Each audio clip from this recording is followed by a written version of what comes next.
Michael, here we are, eve of Premier League finals night after what's been a roller coaster of a week.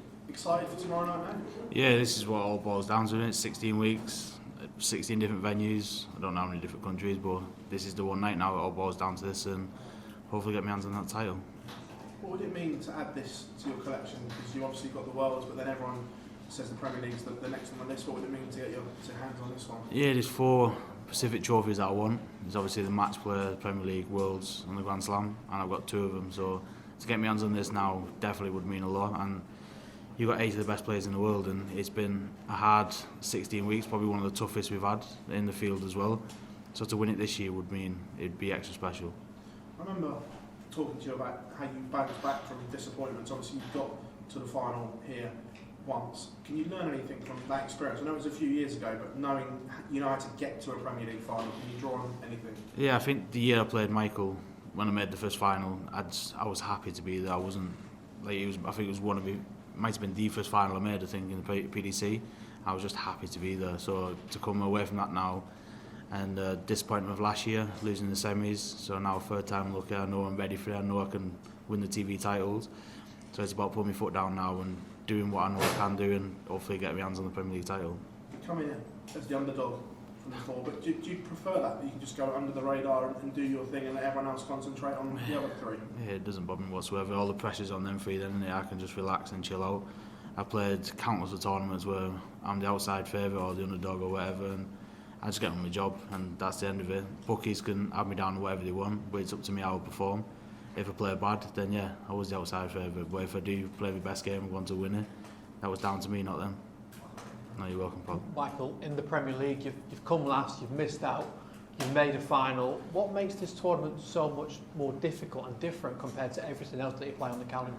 It's unpredictable. It's just, that's all you can say. It's unpredictable, and you've got 16 weeks to put it right. I think the year I finished bottom and relegated, I only had 7 weeks. And I put that down to Gary Anderson on the very first night. He was ill and pulled out. So I ended up losing to Peter Wright and Adrian Lewis the very first night, and I was relegated by night 3, I think. So I was always playing catch up to everyone. But no, I like this format now, and it is different, it's special, and look at the guys that's in it now along with me. It's one of the best ones so far. In the Final 4, you're playing Luke Littler. Everybody seems to have problems with him, apart from you. What's the secret to beating Luke? You've beaten him 5 times this season. Just keep dragging him down to my level. Keep bringing him down to 90 averages, and then I kick on the last 3 or 4 legs and put it up over 100. No, it's one of them. You just got to get on with it. Everyone's listening to the hype and everything, and just put it to the back of your mind. It's end of the day, he's got 3 darts, and so have you. And you might have the crowd, but if you let the crowd get to you, it's your own down being. So you just got to keep focused 100%, and hopefully that winning double at the end. When you moved from unicorn to shot, there was a lot of people saying on social media, these aren't the darts for him, he needs to go back. With all of that being said, what would it mean to lift a big TV trophy with being a shot member now? No, it'd be massive. It's like when I won the Pro Tour a couple of weeks back, that got that monkey off my back where I needed the first professional title for him. So to get the first TV title for him, it would mean a lot. And don't get me wrong, I think with the shot darts, they're well made, they're well everything, they suit my throw. It's just people online thought it would be easier to say, oh, he's not winning, it's down to this. But they're the best darts I've ever had in my hand, and I stick by that as well. So to reward them with a Premier League title, it'd be massive. Cheers, Michael. Thank you. You're welcome. Michael, hi. I last saw you in Cardiff where you won, and you won the last one as well. Just sum up for me how you feel you played across the every Thursday night since. Cardiff I played really well, and then I kind of went steady. Like it wasn't anything special, wasn't nothing bad. It was just plodding along, and then I think for about 5 or 6 weeks it vanished. I think like 92s and 91 averages, and I just couldn't get a win. And then when I come back off my holiday, I just started. I think every game was like 100 average, even winning and losing. I was having over 100, and I started to get the grip to it again. I think in 6 weeks I made 3 finals, and then the last week I ended up winning it. So in terms of it, it's just been ups and downs, but I'm happy to be in the top 4, and I've got one night now to bring my A game, and hopefully I do, and then the Premier League's been a success for me then. We saw all the interest in the World Champs. A lot of that was because of Littler, but that's now continued into the Premier League. Has it felt different as a player playing in it this season? It's felt different because of the calibre of players that's in it, not just Littler in general, But it's been a lot easier because like when we come into the practice room, he's sent off to do all his interviews. We just get to sit down and chill.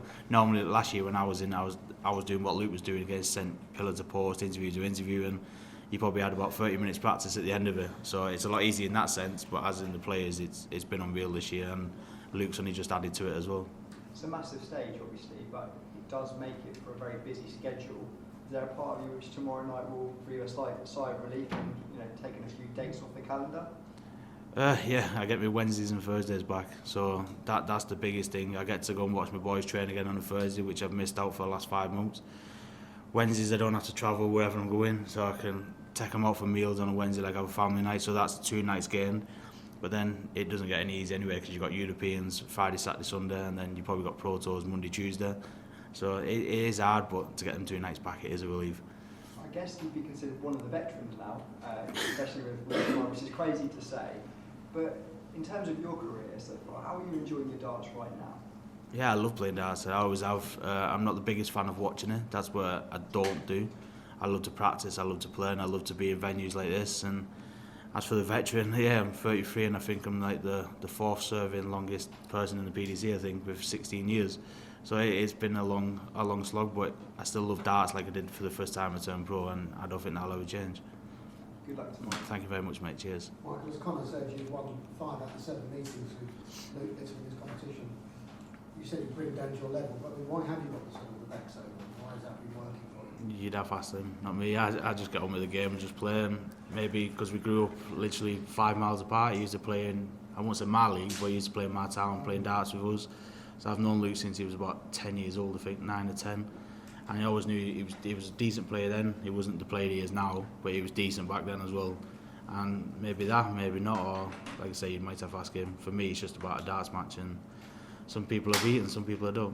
Are you surprised by how quickly he's adapted to the Premier League on his debut to win the table, potentially a favourite tomorrow? Yeah, I think after the Worlds, was like once he gets into the Prem, he's going to have probably 6 nights a week, travelling, playing, doing all that. He might struggle a bit, but not fair play to the kid. He's literally here to head on and top the league, something I've never done. But topping that league, you don't get anything extra. Not like you used to, but no, fair play to him. He's here to head on, and he's going far at the minute. And every other player's just got to sit back and watch him, like, because he is doing really well. What are you anticipating tomorrow? There's going to be a huge part of that crowd watching you, both of you. The only thing I'm anticipating is me hitting that winning double and me lifting up the title. That's the only thing I want to think about. Another player, whatever they do, 110s or 90 averages, as long as I hit tops or double 8, which I've won won the Grand Slam on, that's all I'm bothered about.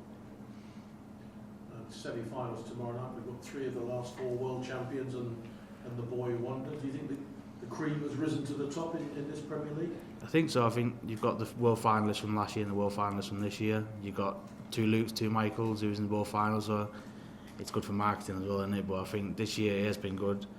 I'm going into night 16. I told Nathan before we played, it makes more sense me making the top 4 than he does. Having a bit of a joke. It's just because the names and the world finals and stuff. But I think it has this year. I think everyone's played well, and apart from me, because I left it late, I left it till last night. But it's been a good Premier League. Obviously, who plays who in the semis is governed by where you finish in the top 4. But if you could have chosen somebody to play in the semi-final tomorrow night, would it have been Luke, or did you just take what comes your way? Just, you can't choose, can you? If you start thinking like, if you think I'm sat 3rd at the minute, if I lose this game I'll go 4th and then I'll play Luke, and then you get beat, you think, why don't I just finish 3rd and play Michael? Or it doesn't work like that. You just got to play darts, and like I said before, you just got to get on with it. The only thing I'm thinking about is me lifting that title, not about which player to play. If it's both Lukes or Michael, just getting on with the game and doing what I know I can do, and that's it. Trebles and it doubles. Last time I looked, you were 4th favourite at the bookies, 6-1. You might feel slightly insulted by that, but is it nice being the underdog almost, where you're not, if people don't expect you to win, that takes some of the pressure off? No, it doesn't bother me. Look at last year when I was world number 1, world champion, I was winning the tournament, still not favourite. Van Gogh was, or Gurren Price was, it does not bother me one bit, because the bookies don't throw me darts, man. They just put the odds out there, so it's up to them what they put on. If I go on like I keep saying I'm going to win it tomorrow, the bookie's going to take a pound in at 6-1, so it doesn't bother me one bit. No worries, Bob. Okay.